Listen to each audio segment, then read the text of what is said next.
Assalamualaikum warahmatullahi wabarakatuh. Hai semua, perkenalkan nama saya Nadia Herdin. Saya bersekolah di SMA Negeri 1 Lasalimu Selatan. Pada video kali ini, izinkan saya untuk meresensi buku yang berjudul Perempuan dalam Kabanti Tinjauan Sosio-Feminis. Buku ini ditulis oleh Sumiman Udu dan diterbitkan oleh penerbitan Diandra. Buku ini merupakan cetakan kedua pada tahun 2010 dan cetakan pertamanya pada tahun 2009. Buku ini sendiri memiliki jumlah halaman sebanyak 256 halaman. Perempuan dalam Kabanti. Dari judulnya saja sudah sangat menarik, bukan? Buku ini menjelaskan tentang citra dan peran perempuan serta budaya Buton Wakatobi dalam tatanan sastra klasik Buton, yaitu Kabanti. Tapi apa sih Kabanti itu? Nah, di dalam buku ini menjelaskan bahwa Kabanti merupakan kesenian yang berupa nyanyian rakyat, syair, atau puisi yang dihaturkan secara lisan oleh masyarakat Buton. Syair-syair Kabanti seringkali mengandung nilai-nilai kepahlawanan, moral, dan sejarah. Tapi tidak sedikit pula terdengar suara perempuan di dalam syair Kabanti. Dan suara inilah yang diangkat oleh Sumiman Udu di dalam bukunya. Melalui analisis pendekatan sosio-feminis, penulis membongkar konstruksi peran perempuan dalam syair-syair Kabanti.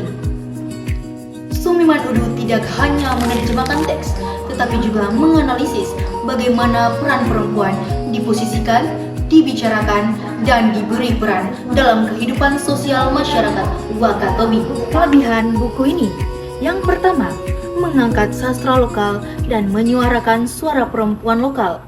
Jarang ada kajian yang mendalam tentang Kabanti yang ditulis secara mendalam dan sistematis seperti buku ini. Kelebihan besar buku ini adalah mengambil sudut pandang dari sisi perempuan dalam Kabanti yang biasanya berisi tentang kepemimpinan dan kepahlawanan. Kelebihan yang kedua, analisis sosio-feminis yang mudah dipahami.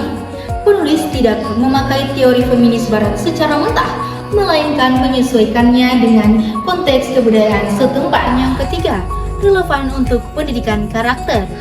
Dengan konsep kontekstual yang dibawakan oleh penulis, kita dapat menerapkan nilai-nilai Kabanti dalam kehidupan sehari-hari kita.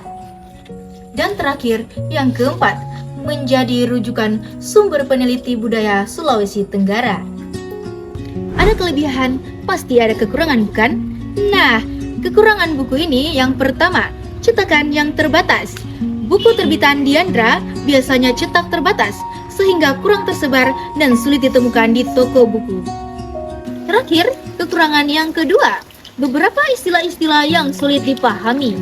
Bagi pembaca yang tidak memiliki latar belakang Buton ataupun Wakatobi, sepertinya akan mengalami sedikit kesulitan, karena beberapa kalimat ataupun istilah menggunakan bahasa daerah.